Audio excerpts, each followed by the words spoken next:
भाजपा नेता दुर्गाशंकर मिश्रा को मिली जमानत। एमसीबी जिला के भरतपुर क्षेत्र प्रभारी तहसीलदार विप्लव श्रीवास्तव ने भाजपा नेता और भरतपुर जनपद उपाध्यक्ष दुर्गाशंकर मिश्रा पर अश्लील गाली गलौज व जान से मारने की धमकी के व रजिस्ट्री करने के लिए दबाव बनाया गया, गंभीर आरोप लगाए गए। जिसके बाद मनेंद्रगढ़ उप जेल से दुर्गाशंकर मिश्रा को 3 दिन बाद मिली जमानत। रिहाई के बाद भाजपा कार्यकर्ताओं ने किया भव्य स्वागत, कार्यकर्ताओं में खुशी की लहर। भरतपुर प्रभारी तहसीलदार विप्लव श्रीवास्तव ने आरोप लगाया है कि भाजपा नेता दुर्गाशंकर मिश्रा ने 1 जून 2023 शाम को विभागीय अधिकारी राजस्व कार्यालय में हमला करने की तैयारी से कमरे में बिना अनुमति के अंदर आ गए और अश्लील गाली गलौज और रजिस्ट्री करने के लिए दबाव बनानी थी और जान से मारने की धमकी दी गई। पूरे मामले की शिकायत तहसीलदार ने थाना प्रभारी जनकपुर से की, जिसके बाद दुर्गाशंकर मिश्रा को 3 दिन बाद जमानत मिल गई। दुर्गाशंकर मिश्रा ने कहा कि मुझ पर लगाए गए आरोप बेबुनियाद हैं और तहसीलदार का इसमें कोई दोष नहीं है। उन पर विपक्षी पार्टी के द्वारा दबाव बनाकर यह सब कराया गया। वहीं पूर्व विधायक श्याम बिहारी जयसवाल ने कहा कि भरतपुर विधायक गुलाब कमरों ने अधिकारियों और एसडीएम के माध्यम से तहसीलदार को मोहरा बनाकर दुर्गाशंकर मिश्रा पर आरोप लगाया। क्या कहना चाहते हैं? तो वही मैं बोल रही हूँ कि किसी सत्ताधारी जो जनप्रतिनिधि हैं उनके इशारे पर, उनके दबाव पे जिस तरह से कार्रवाई कर रहे हैं, एफआईआर कर रहे हैं, वहाँ 2 अपराधी घूम रहे हैं जनकपुर में, उनको ले जाके सीएम के यहाँ भोजन करवा रहे हैं, साथ में लेके घूम रहे हैं। कहाँ गए हैं गुलाब कमरो? उनको अपराधी लोगों को संरक्षण दे रहे हैं और जो अपराधी नहीं है उसको अपराधी बनाकर जेल में भेजा जा रहा है। तो ईमानदारी नहीं कहेंगे तो क्या कहेंगे उनको? कहीं षड्यंत्र पूर्वक भारतीय जनता पार्टी के कार्यकर्ता पदाधिकारी लोगों को, जो विपक्षी अभी सत्ताधारी दल है और उनको प्रताड़ना करना चाह रही है, जबकि दुर्गाशंकर जी का इसमें एक जनप्रतिनिधि होने के नाते अगर कोई तहसीलदार अगर फोन नहीं उठा रहा है, जनहित कार्य के लिए अगर फोन कर रहे हैं, तो स्वाभाविक रूप से जाके उससे पूछ सकते हैं कि हमारा फोन क्यों नहीं रिसीव करना। और जाके पूछना कोई गलत नहीं है। वो एक जनता ने एक जनप्रतिनिधि को चुनता है इसलिए कि जनता का काम कराने के लिए, और ये अपना दायित्व निभा रहे थे, भेजा गया।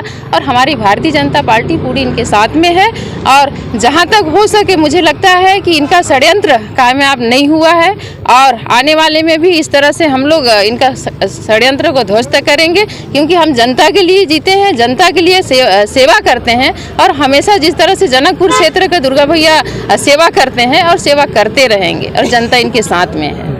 गिरफ्तारी तहसीलदार के आरोप लगा, आप क्या कहना चाहते हैं? बेबुनियाद मेरे ऊपर जो भी आरोप लगाया गया है। और दूसरी बात ये भी कह दूं मैं कि तहसीलदार साहब का इसमें कोई दोष नहीं। वो उनको हमारे विरोधी पार्टी के लोगों द्वारा दबाव डाल करके काम कराया गया है। इसमें असली खेल हमारे वहाँ के एसडीएम चोपड़ा जी का है, उनके द्वारा षड्यंत्र किया गया और मेरा तहसीलदार साहब से कोई बात ही नहीं हुआ किसी प्रकार की। और इसमें पूरा मैं षड्यंत्र का शिकार हुआ हूं और किसी भी प्रकार का मैं इसमें ज़्यादा कुछ नहीं बोलना चाहता हूं। और ये ज़रूर है, विरोधी पार्टी की जो हमारे खासकर विधायक जी उस दिन जनकपुर में ही थे, उन्हीं के द्वारा षड्यंत्र किया गया।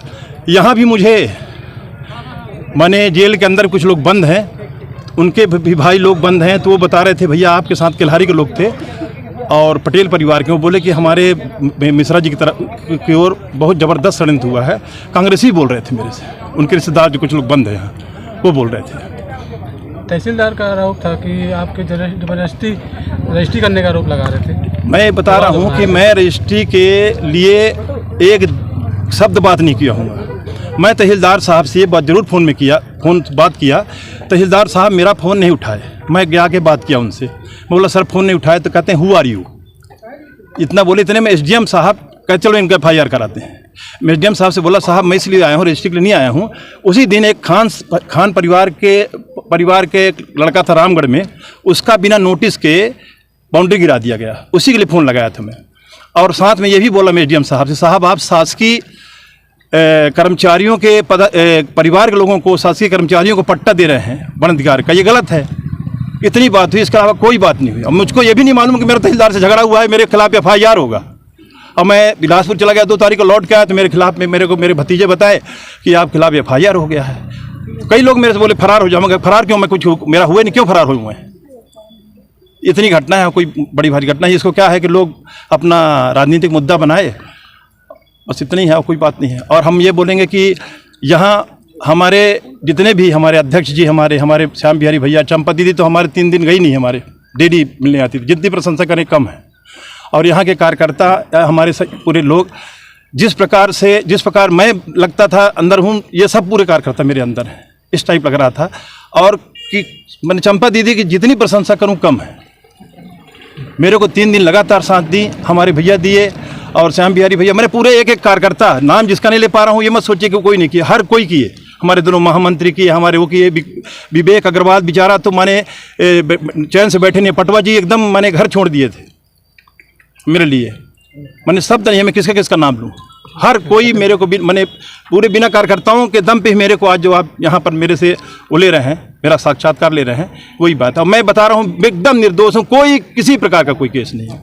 तहसीलदार साहब को बार बार बोलूँगा मैं कि वो नए लड़के हैं, उनके भावावेश में उनके खिलाफ में किसी प्रकार के हम कोई कार्रवाई नहीं करना चाहते हैं। वो उनका कोई गलती नहीं है, उनको दबाव डाल करके रेस्ट हाउस में दस्तखत कराया गया है FIR कराने के लिए। उसमें हमारे जो कांग्रेस के दिग्गज विधायक अपनी गाँव मानते हैं, जो विरोध करना ही उनका परम सिद्ध अधिकार है। गुलाब कमरों का पूरा खेल है इसमें, इसके अलावा किसी कुछ नहीं बोलूँगा। और मैं ये बोलना चाहता हूँ मीडिया से, वहाँ के भ्रष्ट, सबसे भ्रष्ट SDM साहब पे कार्रवाई हो, ये मेरा मीडिया के माध्यम से यही मेरा अपना वक्तव्य मेरा। धन्यवाद।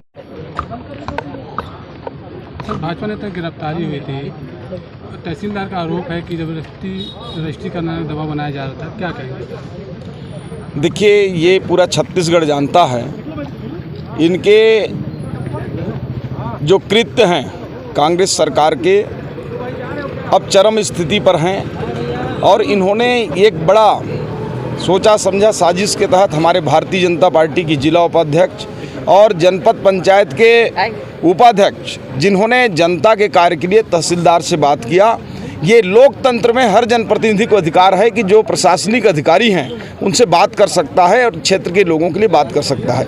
ये सरासर कांग्रेस का जो प्रशासनिक आतंकवाद एक शब्द आता है, जो हम भारतीय जनता पार्टी के लोग बार बार कहते हैं, उसका जीता जागता उदाहरण है। पर कांग्रेस समझ ले, दुर्गा शंकर जैसे शेर जितने समय तक उन्होंने पिंजरे में रखा है, खूंखार बन के लौटे हैं और कांग्रेस को अपने पंजों से उठाकर जनकपुर क्षेत्र से नामो निशान कांग्रेस का उठ जाएगा। जिस प्रकार से इन्होंने षड्यंत्र करके दुर्गा शंकर मिश्रा केवल एक ऐसा अपराधी की तरह इनके साथ गिरफ्तारी किया गया, जेल भेजा गया। इन्होंने जनता के लिए बातचीत की है और पूरे इनके सम्मान में जिस प्रकार से जनकपुर क्षेत्र की हजारों हजार की संख्या में जनता ने स्वतः स्फूर्त बंद किया, वो निश्चित रूप से आप सब लोगों के सामने है। और ये कांग्रेस का अंत जनकपुर से राम जी का जो वनगमन हुआ था उसके द्वार से इन्होंने उसको छेड़ा है। और ये राम की बात करते हैं कांग्रेस वाले, रामायण की बात करते हैं। ठीक उसी प्रकार से जैसे रावण को अंत में राम की महिमा समझ में आया है, वैसे भूपेश बघेल को अभी राम और रामायण की याद आ रही है, लेकिन बहुत देर हो चुका है, अंत इनका निश्चित है। और इनका अंत जनकपुर विधानसभा से जिस प्रकार से क्षेत्रीय विधायक गुलाब कमरो जी ने अपने यहाँ अधिकारियों के माध्यम से, SDM के माध्यम से तहसीलदार को मोहरा बनाकर आगे लाकर जेल भेजने का, हमारे ऐसे साहसिक कार्यकर्ता को जेल भेजने का काम किया है, इससे जिस प्रकार से आज़ादी की लड़ाई में एक एक कार्यकर्ता को अंग्रेज लोग जेल भेजकर दमन नहीं कर सके, तो ये तो कांग्रेस से इनकी औकात क्या है, जल्द ही जनता इसको बताएगी।